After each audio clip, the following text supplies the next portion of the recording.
Now, Bailey Smith, he doesn't talk to the general media much. He sort of does his own channels. Can you give us an insight into him since he's come across as a player, but also as a person? Yeah, he's been great. I feel like he's fit into the group really well. He brings a lot of energy. He's a good person. The boys enjoy having him around. I find him really easy to coach. One of the things probably I underestimated was his leadership. You know, he's got a really good way about him of taking guys on the journey with him. He's really diligent, really professional. He started doing extra craft before training, and from the first day he got here, and then now there's guys that join in with him. And for me and for as a coach, that's sort of what you want to see. You want to see that sort of leadership by osmosis with the group, and him just set a good example and bring guys through with him. And as coaches, we just sort of sit back off that and just want him to enjoy his footy and do what he needs to do to prepare. And to my eye so far, he's absolute professional. Is he a pure midfielder this year? Is he back to that role, or is he going to just do what the team needs and move around a bit here and there? I think always with our players, we like to have secondary and third positions that they can play in. So I think with Baz, he'll go through the midfield, wing, half back. We know he can kick goals as a forward. So for us as coaches, we always, and I've spoken about this before, we always like to think that his best position's always evolving. A little bit the same with Max Holmes last year, Tom Stewart, Paddy, guys like that who are really valuable players for us, that we can deploy them wherever we feel like we're going to get an advantage. I asked Jack before, how do you think your place this year compared to last? You're 2 wins off the flag, but you feel you're better this year? Well, hopefully 2 wins better than last year would be nice, but look, it's too hard to predict. We feel like we're in a good spot. We had a good pre-season, but everyone's had a good pre-season, everyone's going well, so we'll just keep sharpening our sword in the next couple of weeks and hopefully play well in opening round. The midfield group, how is that? Obviously Bailey's part of it, but how is it looking heading into 2025? It seems to have evolved a fair bit over the last couple of years. Yeah. Well, I was sort of talking about Pat and Stewie spending time in there, as well as Bailey and Max and Bosey and Tanner. They've had really good pre-seasons. Jai Clark bobs his head up. Mitch Nevitt. Ollie Dempsey's obviously had a really good year last year.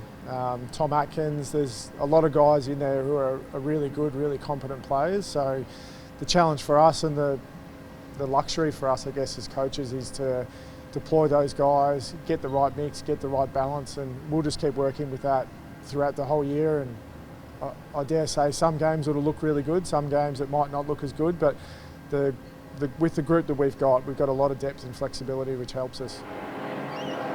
Referee players, well, you mentioned some of the guns there. Are there any other players that sort of been referee in recent seasons that really been impressed with this pre-season, and you reckon they might press the selection round one? Yeah, probably the main one for me would be Mitch Nevitt, Connor O'Sullivan. Those guys have had really good pre-seasons. You know, they're big athletic players that are always valuable in the AFL. I think the other thing is guys like Sam De Koning, Jack Henry, who I know you spoke to earlier. He was a little interrupted last year. Those guys have had really good pre-seasons, so you know, they're not on the fringes at all, but you get a spike from those sort of players as well. I think it's not often that you have a Will Ashcroft who comes into your team and just changes your whole midfield or your whole team. So we look for the improvement in everyone in that sense, but those guys in particular I think have had pretty strong pre-seasons. What's sort of been the noticeable improvement? I know you're pretty confident that he'll add to his just one game so far in 2020. Yeah, I mean it's always about taking an opportunity when it comes, and I think if you've sort of watched the game from Monday against Hawthorn, I thought he looked much stronger in a contest. He looked like he was playing with a lot more freedom. I think a lot of first-year players come in and they've come from programs where they're the big dog on campus. Everything just everyone gets out of their way, and it does take a bit of time to adjust. But with Connor, he's a great athlete, great worker, and it was really good to see him on Monday just playing with a sense of freedom and playing like a top 10 draft pick, which is, he knows he's good enough, and now for him it's just about waiting for an opportunity and taking it when it comes. James, will the 26 players that take part on Tuesday night be pointed towards what's probably going to Brisbane the following week? Yes and no. I think you can probably start to draw some conclusions, but I'm genuinely not lying when I say we still like to reserve our judgment on all the players until we absolutely have to. We, as a coaching group, we probably leave it later than most other coaching groups. We've got a good idea of what we think the team should look like. If Paddy's right, he's playing. If Stewie's right, he's playing. Jeremy, so. But yeah, we'll leave it pretty late, I think. Yeah. Lawson and Tyson will come straight into that side. Obviously, there's not been no issues for them off the back of the All-Stars. No, they were great. Yeah. It was good to watch too. It was good to see them out there with the boys, and both of them came back in Wednesday, I think it was. They came back in. They were really happy with the whole experience. Really enjoyed it.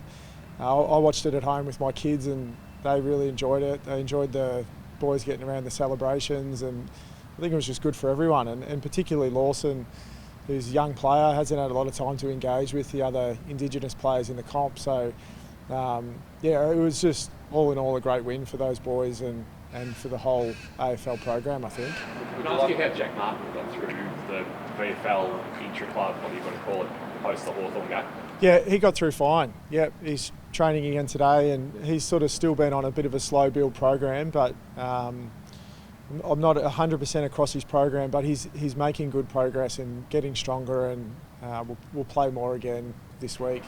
Would you like to see the State of Origin game come back, just speaking of the All-Stars the other week? Yeah, I'm a bit of an advocate for it. I think one of the things is always the timing of it. I think how it was with the Indigenous game, that's probably a good time to do it. It probably gets a little tricky with selection and all stuff like that, but clubs are always, they don't want their players to play those games and get injured. That's the biggest issue with it all, is you don't want to give up Jeremy Cameron to go play in a State of Origin and he, hurts his calf or something and can't play for you the week after. That's always the issue. It's not an issue that rugby league have because there's so much prestige in their State of Origin, so we shouldn't be trying to do what they do in that sense and just have it as a bit of a spectacle and a celebration of the best players in our game rather than a big rivalry and competition, I think. Still watch that game with a little bit of bated breath. You've got some of your best players out there playing. Yeah. You want to enjoy it, but there's still that little element Yeah. of, geez, I hope they don't hurt themselves. Yeah, it's always in the back of your mind, I hope our best players don't get hurt, but in that sense, particularly with Tyson and Lawson going over for the Indigenous game, the risk that they have to get injured in that is probably the same as doing match play. Players, I think there's a few gentlemen's agreements out there. There are guys going back with the flight and protecting people's legs and stuff. So as long as the tone of the game is like that, I think clubs would feel comfortable. It's sort of what I was half getting at before. If there's this big rivalry and it's Victoria trying to win and all this sort of stuff, I think players naturally, their competitive instincts get fired up a little bit. But if it's just a celebration and a bit of a spectacle and enjoyment, more sort of like the NBA All-Star game rather than the Rugby League NRL game, I think if we're more in the NBA camp, clubs are more open to it, bit more fun, bit more scoring and less injuries would be beneficial for everyone. Had your coffees with Matt Rowell, or wants to go there? Are you part of that team to try and woo him across? No, I've never met Rowley. No. I hear good things. I heard he's a nice guy, but no, I've never met Rowley. Yeah. I was saying before the draft, do you feel like you guys are well placed to keep defying the equalisation? You're not going to go back down too far. You feel like you're in a good spot to stay around the same mark you've been, top 8, top 4. Yeah, I mean that's always our aim. We don't sort of sit in meetings and think, how are we going to buck the trend and do things like that. We just always try to get our program and our playing group as strong as we can. And if the result of that is we're going against the tide a little bit, that's great for us and for Geelong people. But we genuinely just think about our program every day and how can we make it better and how can we make this place more enjoyable for players and coaches to be at and to work at.